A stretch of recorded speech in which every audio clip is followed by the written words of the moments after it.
ये किस्सा सन 2007 का है।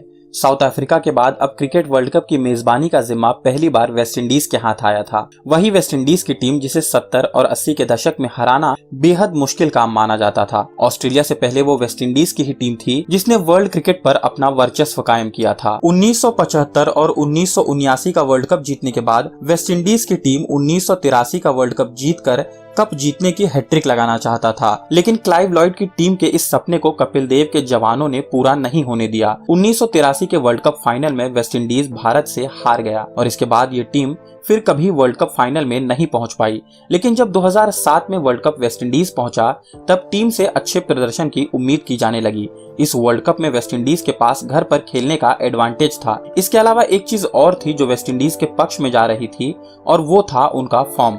2003 वर्ल्ड कप में पहले ही राउंड से बाहर हो जाने के बाद टीम के कप्तान कार्ल हूपर ने क्रिकेट को अलविदा कह दिया और फिर टीम की कप्तानी ब्रायन लारा को सौंप दी गई। इसके बाद लारा की कप्तानी में टीम ने लगातार 2 बार क्रिकेट के मिनी वर्ल्ड कप कहे जाने वाले आईसीसी चैंपियंस ट्रॉफी के फाइनल में जगह बनाया। टीम 2004 में चैंपियन बनी और 2006 में रनर अप रही। इसके अलावा 2006 में ही वेस्टइंडीज ने भारत जैसी मजबूत टीम को 4-1 से वनडे सीरीज में हराया था। इन सभी चीजों के चलते टीम के कप्तान ब्रायन लारा का आत्मविश्वास 7वें आसमान पर पहुंच चुका था। उन्होंने टूर्नामेंट शुरू होने से पहले 2 बड़ी अनाउंसमेंट की। पहली अनाउंसमेंट थी उनके रिटायरमेंट को लेकर। लारा ने 2007 के वर्ल्ड कप के बाद 50 ओवर क्रिकेट से रिटायरमेंट की बात कही। इसके अलावा उन्होंने ये भी कहा था कि उनकी टीम इस वर्ल्ड कप में कम से कम सेमीफाइनल तक तो जरूर पहुंचेगी, लेकिन अपना आखिरी वर्ल्ड कप खेल रहे लारा का कप जीतने का सपना अधूरा ही रह गया और उनकी टीम सुपर 8 के आगे नहीं बढ़ पाई। लेकिन लारा इकलौते ऐसे खिलाड़ी नहीं थे जिन्हें इस वर्ल्ड कप से निराश होकर लौटना पड़ा था।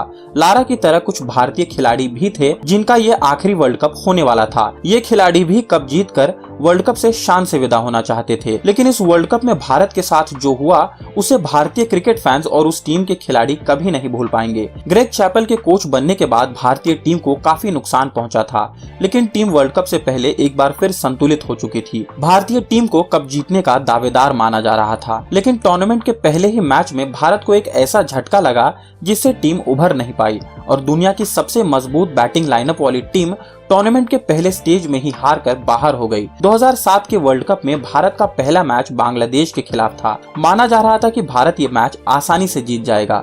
भारत ने टॉस जीता और पहले बल्लेबाजी करने का फैसला किया। भारत की शुरुआत निराशाजनक रही। पहले 25 ओवर में ही टीम के 4 टॉप ऑर्डर बल्लेबाज पवेलियन जा चुके थे। भारत के लिए अच्छी बात सिर्फ ये थी कि गांगुली अब भी क्रीज पर जमे हुए थे।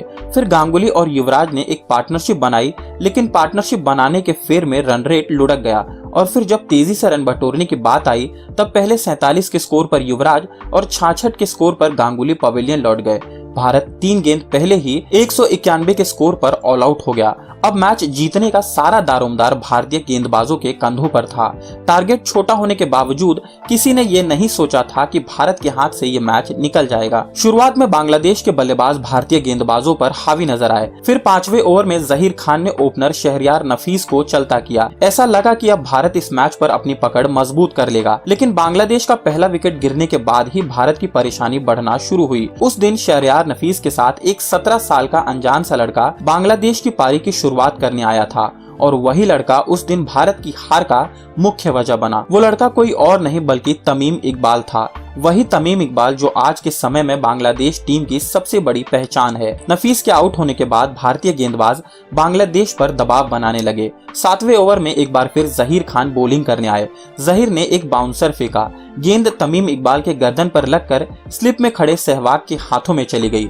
भारतीय टीम जश्न मनाने लगी, लेकिन मैदान पर खड़े अंपायर स्टीव डेविस ने गर्दन हिलाकर तमीम इकबाल को नॉट आउट करार दिया। जब ये सब कुछ हो रहा था उसी समय तमीम इकबाल अपनी गर्दन पकड़े बैठे थे। कुछ समय बाद तमीम बैटिंग के लिए खड़े हुए। तमीम ने जहीर के तीखे बाउंसर का जवाब तुरंत अगली 2 गेंदों पर 2 झन्नाटेदार चौके लगा कर दिया। पहला चौका पॉइंट पर मारा और दूसरा आगे बढ़कर सीधे जहीर के सिर के ऊपर से दे मारा। तमीम के ये दोनों ही शॉट बेहतरीन थे। लोगों ने सोचा कभी कभी नए खिलाड़ी भी इस तरह के शॉट खेल जाते हैं, लेकिन उस दिन तमीम आगे भी इसी तरह भारतीय गेंदबाजों पर प्रहार करते रहे। 11वें ओवर में तमीम ने बाएं हाथ के बल्लेबाजों के लिए काल माने जाने वाले जहीर की गेंद पर वो कर दिया जो दुनिया के बड़े से बड़े बल्लेबाज जहीर की गेंद पर करने से डरते थे। 11वें ओवर की 5वीं गेंद पर तमीम जहीर की 136 से ऊपर की रफ्तार वाली गेंद पर आगे बढ़े और लॉन्ग ऑन के ऊपर से एक बड़ा छक्का दे मारा। ये छक्का भारत को आज भी उतना ही चुभता है जितना पाकिस्तान की टीम को 2003 के वर्ल्ड कप में सचिन द्वारा शोएब अख्तर को मारा गया छक्का परेशान करता है। 14वें ओवर में मुनाफ पटेल ने तमीम नाम के इस तूफान को रोक दिया। तमीम 53 गेंदों पर 51 रन की पारी खेलकर पवेलियन लौट गए। उन्होंने लो स्कोरिंग मैच में अपनी इस धमाकेदार पारी के जरिए बांग्लादेश के लिए चीजें बिल्कुल आसान कर दी थी। बांग्लादेश ने इस मैच को 5 विकेट से जीत लिया था। इस पारी के कई साल बाद भी तमीम जहीर के ओवर में लगाए उस छक्के को अपना बेस्ट 6 बताते हैं। वनडे क्रिकेट के इतिहास में बांग्लादेश ने 4 बार भारत को हराया है, जिसमें से 3 बार तमीम की बदौलत ही बांग्लादेश ने मैच पर अपनी पकड़ बनाई।